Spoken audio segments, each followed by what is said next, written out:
Hey guys, welcome back to this channel. So today's video is about the iPhone 6s and iPhone 13. So there's a huge difference between both phones. I mean, this is the last phone Apple supports when it comes to iOS updates. And I guess at the next update, they will remove this iPhone from their list. The iPhone 13, on the other hand, is just a released iPhone. It's the newest iPhone on the shelf. In about 4 months, I guess they will launch a new iPhone. But up until now, this is the newest iPhone.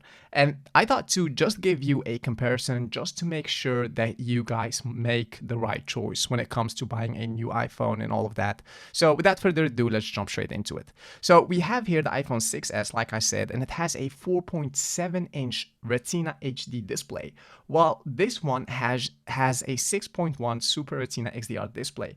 When it comes to buying a new iPhone, it doesn't mean that you can look up to those things like having a nicer display, but when you are just using the iPhone 6s on its own, you will not notice any difference.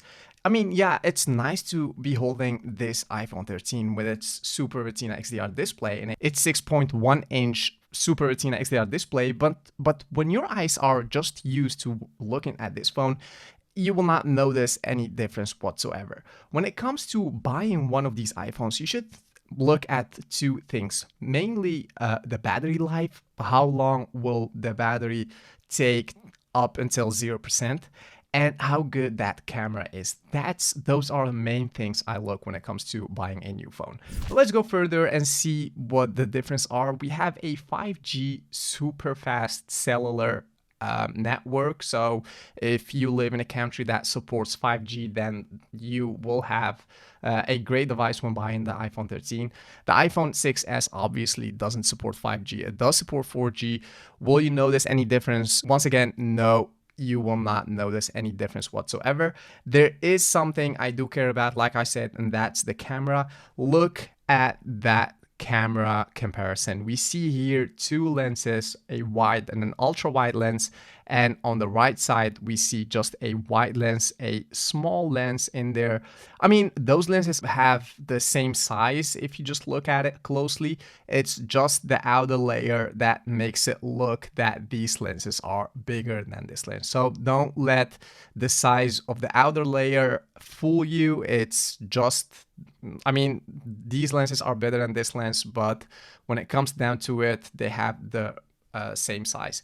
But when it comes to taking videos and taking pictures, obviously the iPhone 13 will win big times. I mean, we have a cinematic mode in 1080p at 30 frames per second, while the iPhone 6s doesn't have that.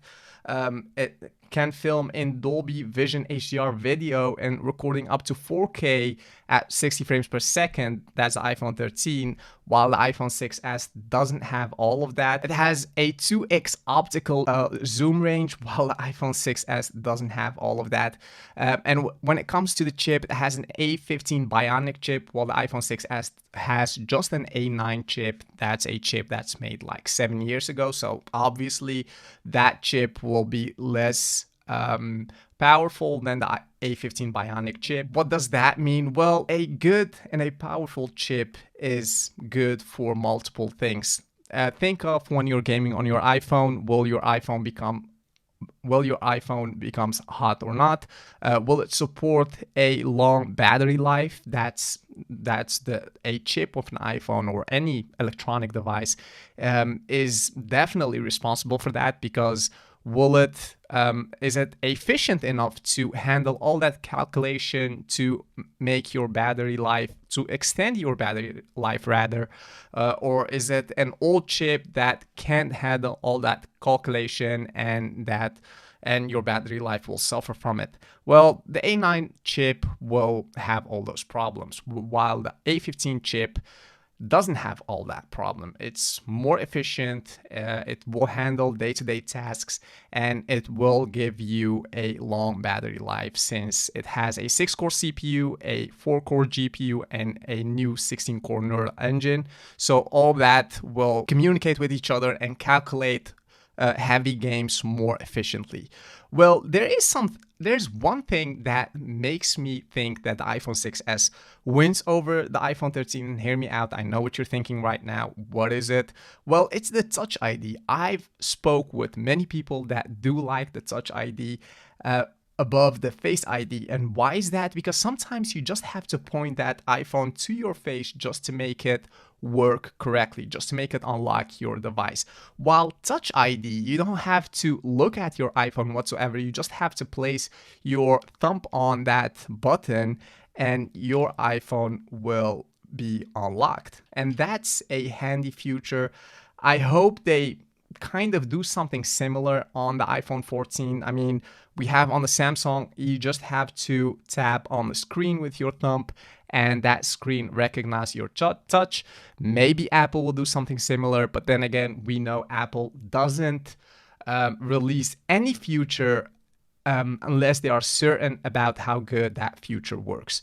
So let's go in further and let's see how both phones behave when it comes to touching the water. And we see that the iPhone 6s will do badly on that. I mean, if you just drop your phone in a pool or something, you can just forget that, or it's very hardly to recover, to let your iPhone recover from all that water damage, while the iPhone 13 will survive. As a matter of fact, it will stay up to 30 minutes on the water in a depth of 6 meters, obviously.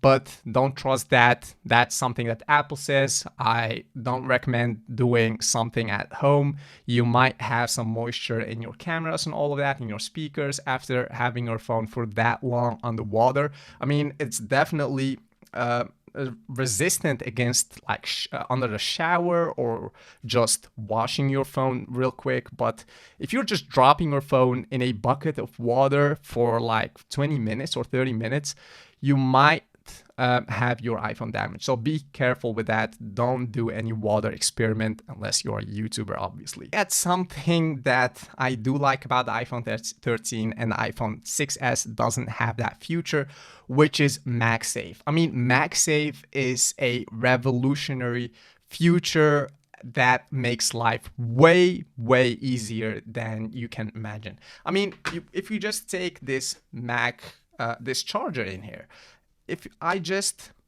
do it like that, and I guess, oh, okay, so it's charging right now.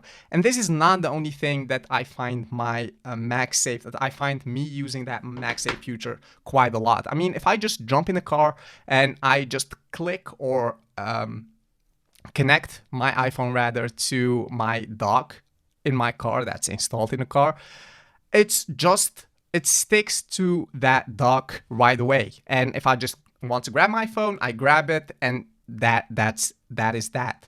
It's very convenient. MagSafe is a game changer, and I like it a lot.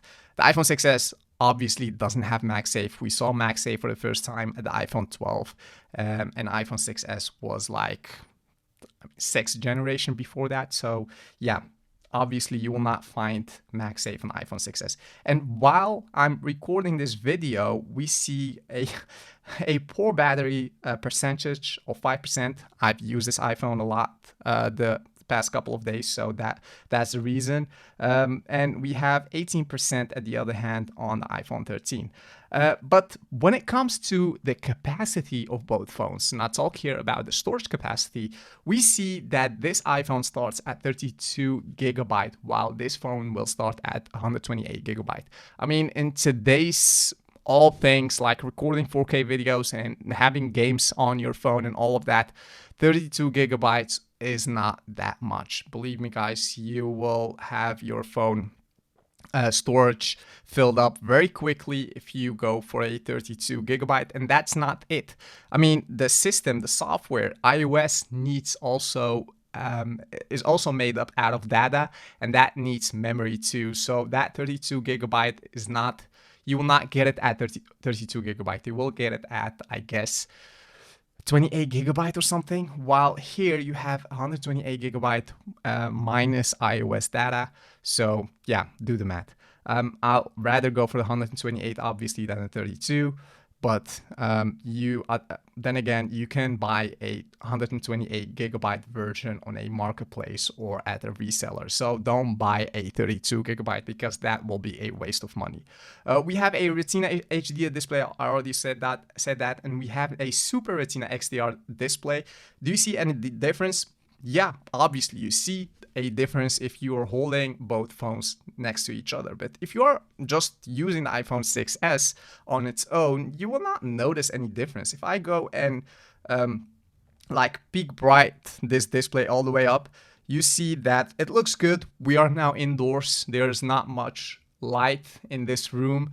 I mean, if you are on the beach where there's a lot of sun, even the iPhone 13 will not give you the best image. So yeah, it's nice on paper to read that your iPhone has a Super Retina XDR display, but on real life, you will notice a difference just a couple 2 days or so. And after that, your eyes will get used to that display. We have a 6.1 inch diagonal all-screen display on the iPhone 13, while the iPhone 6s have those bezels, those noticeable bezels, but then again, they need to put that home button somewhere, so those bezels are for a reason, obviously. I mean, if we look to the newest iPhone SE, we see that that iPhone has also bezels because they need to put that button somewhere.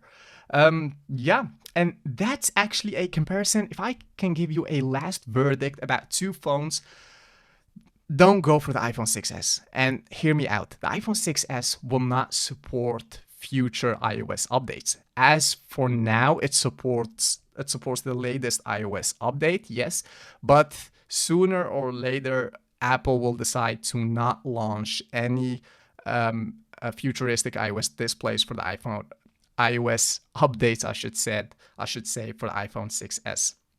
And your phone will work fine, but after a couple of months or maybe years, you will find that your phone is more vulnerable for attacks and hackers and all of that. So if you have a bank account, a bank app, and all of that on your iPhone, that's something that you should think twice about if you're not having the latest iOS version on your phone. Yeah.